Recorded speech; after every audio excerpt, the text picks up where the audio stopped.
Now going back to work on the Volkswagen. It's raining out. It's a nice treat for July. See the sun peeking through on the clouds. Sunlight.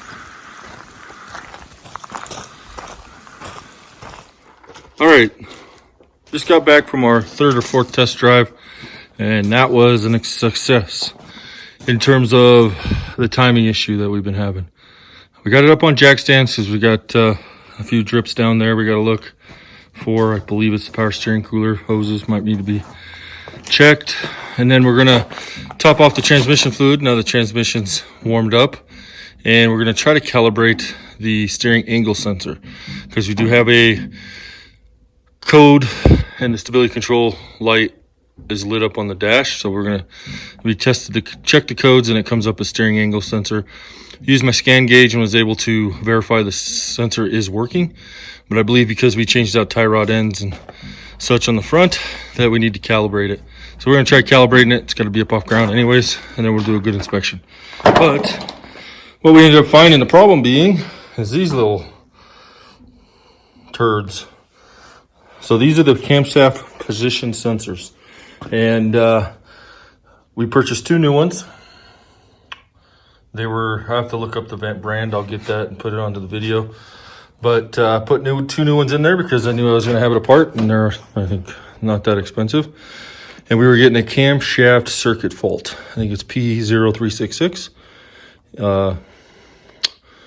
So I put my ohm meter on these, on the two outside terminals, and both of these are running right around 4.2 ohms. I looked through the service manual, couldn't find any specs for that, so if anybody knows it, put it down in the comments, please. So I saved the old ones that I pulled out. One was a Volkswagen sensor, and one looked very similar to this. The Volkswagen tested at 27 ohms. Actually, I'm sorry, 24 ohms.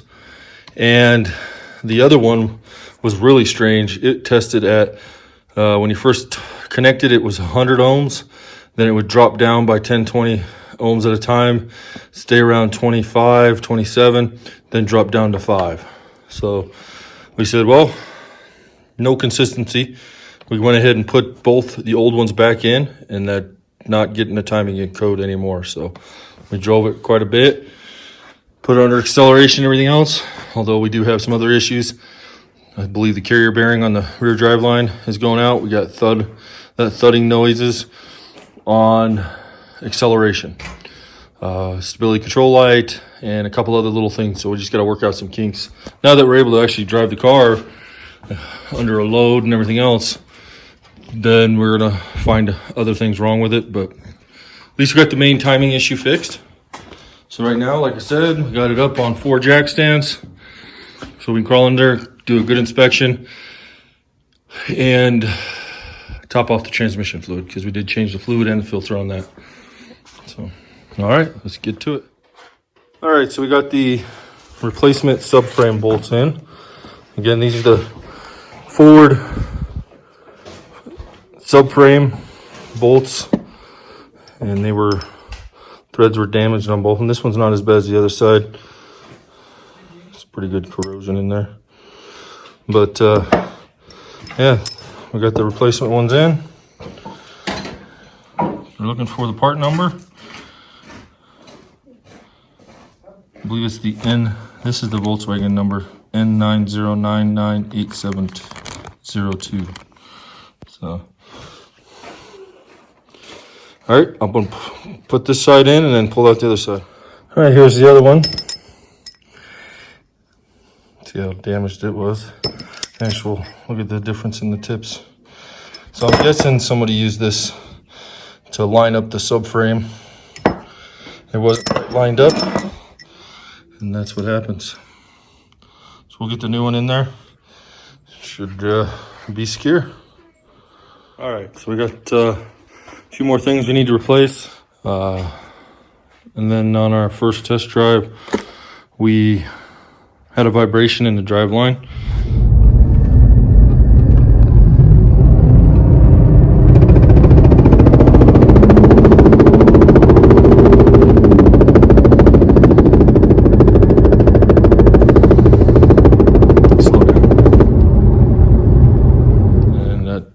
typical wore out. This part is what wears out. This is the carrier bearing, I guess, is what I grew up knowing it as. So the rubber down in here, Driveline is supported in here. This all goes and supports that, this rubber isolator, and that basically wears out on these. So I ordered a new one, replacement one. Comes with this boot and a new clamp.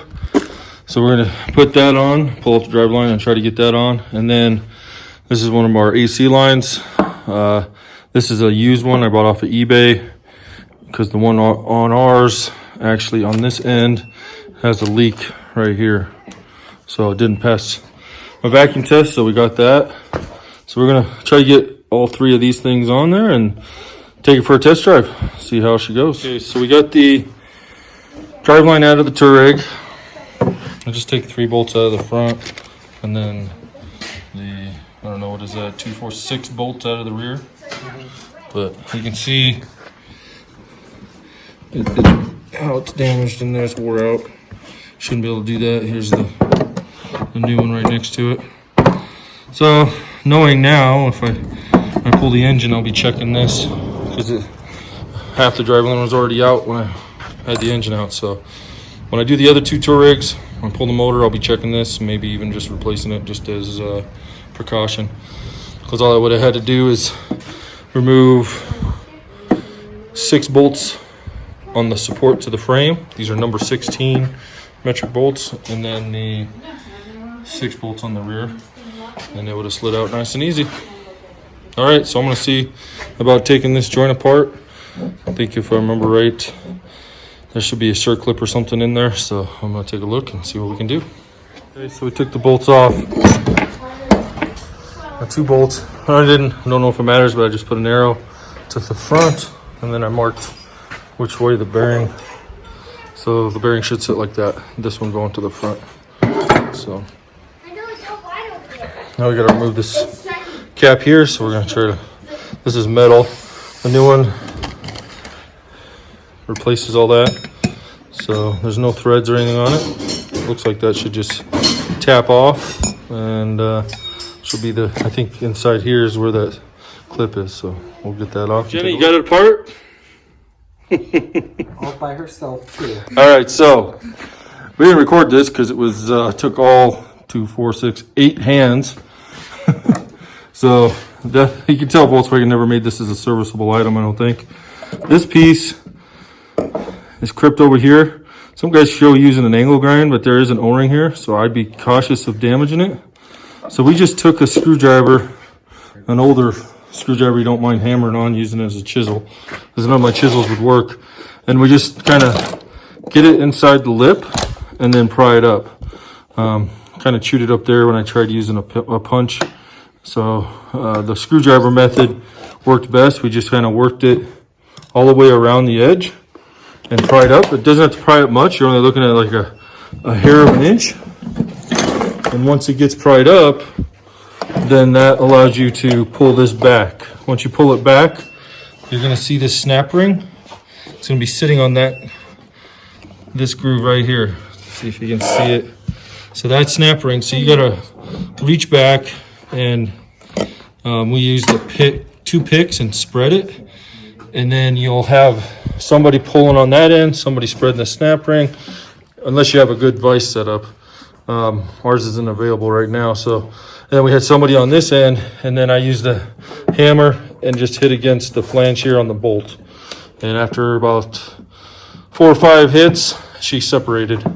And then you can slide this off. And then the next fun part is trying to separate this. So you can see how destroyed that rubber is. All right, that's our new one. We're gonna get that on there with our new boot. And I'm guessing this just gets hammered on. There's no direction that comes with this kit, so let's just kind of figure it out. All right, we'll get to figuring out how to get this off, and we'll let you know what worked best for us. I know some people end up cutting all it off, cutting that off too. Might have to fire up the fireplace, and well, it's got rubber in there, so I guess I can't really heat that up too easy. All right, we'll figure it out. Okay, so we got the the bearing off, but we're going to kind of show you what we did to do that. So we flipped the driveline, the short section that's got the bearing on it, upside down. And then this outer metal race for the bearing, we used a flat chisel. You can see this one. And it was up here, but we hit it a couple times all the way around until we got about a 1/8 of an inch gap. And then we took this over to our press. So what we did is we selected the nice larger, rounder half moon shape on the squares, the press squares. We'll feed this up through the bottom. I'll slide these up. Just get as close as possible. Then we had, you can see how nice and tight it is. And we slid this gear puller right in the middle. I didn't bolt it down. And then just this setup, pressed the shaft right through, and it came right out just like that. So definitely recommend. This was a lot easier. I saw a lot of guys cutting that ring off. This just seems a lot more functional and easier if you have a press on hand. Okay, so I didn't think it was going to be so smooth, so I didn't have the camera ready. What I did was I had this marked, so I knew this goes forward, this little white mark. I've done that before. I disassembled it, mashed it up. This is the forward. This bolts up to the transfer case. So what I did, we cleaned this up real good with some brake cleaner, brushed out the splines, and then I took a little butane torch I have here, and carefully just directed the heat right on the inside of this bearing, and only just for probably 1 to 2 minutes at the most. Make sure I didn't get it too hot, just enough to see if that would help. And then I went to put it on, and it just slid right down in there, and it's on there. It's all the way down. You can see it's nicely seated. So right there, there's a groove for the circlip. So we're gonna put the circlip. I didn't show that taking it off. You need to remove this circlip here from right here before you try to pull your bearing out. So we're gonna put that circlip on now. See if Mr. Luke, nope, you slide it over your shaft. Do one, there you go. Sometimes it's easier to do one side at a time, and then just work your way around. There you go. And once it gets a little further down, we'll get the snap ring pliers, and I'll show you. Where's Grandpa's snap ring pliers? My head hit it. My head hit the camera. So that's where you can use these. You have to turn it around so you can see the grooves. Okay. So then you use these. It'll spread it. You want to try it?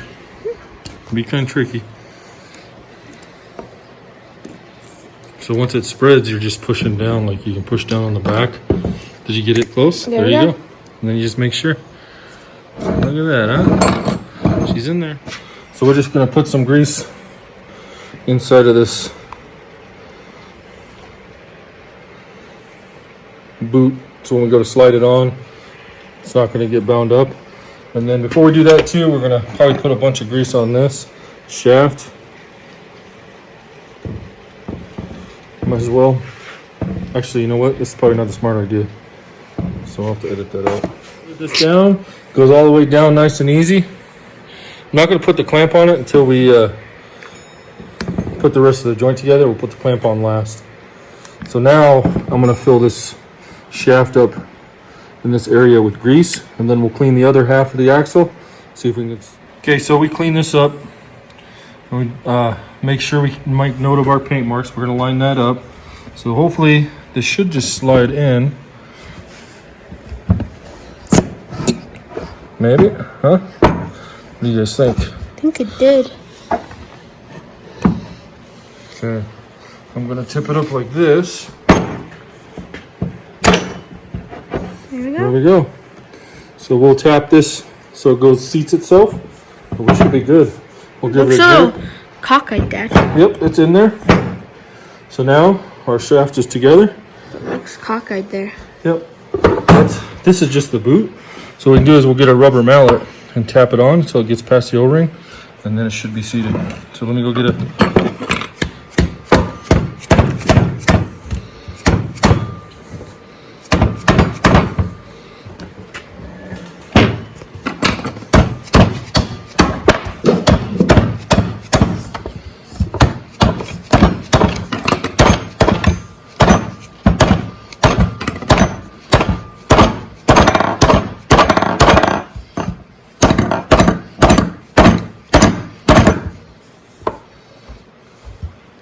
So we got half of it. We just got to get this part on.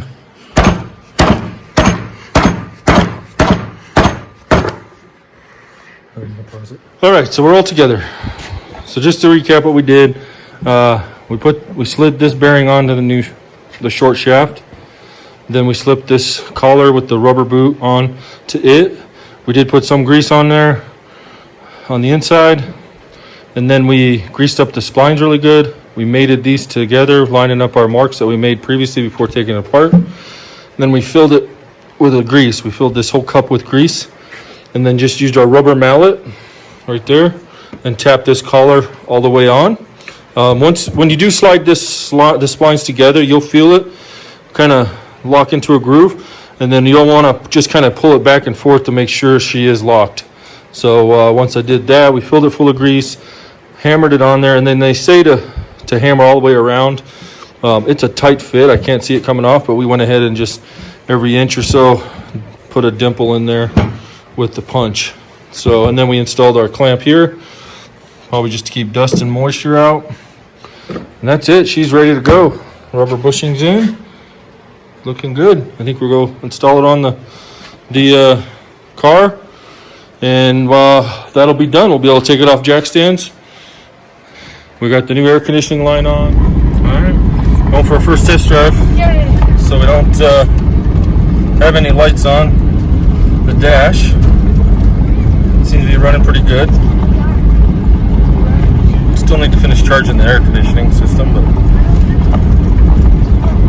I want to take it for a test drive first and see how she goes. It's up to coolant temperature, normal coolant temperature. Oil temp's getting slow. Voltage is good. All right, we'll see what it does.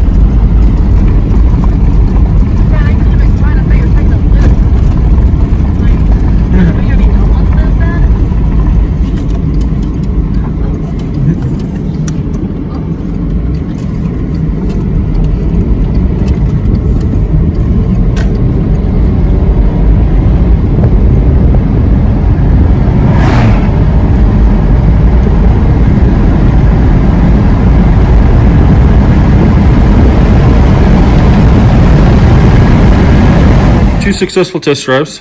Let the wife take it out a second time. No check engine lights. Everything's running really smooth. Air conditioning's not working. I think we have a blockage somewhere, so I'll troubleshoot that. And we got the steering angle sensor error. But that's going to be it for this video. Stay tuned for the next one, where I'm going to do a string alignment. We'll do a sensor test on the steering angle sensor and a calibration for it. And hopefully that'll take care of the stability light that we have on. Thanks for watching.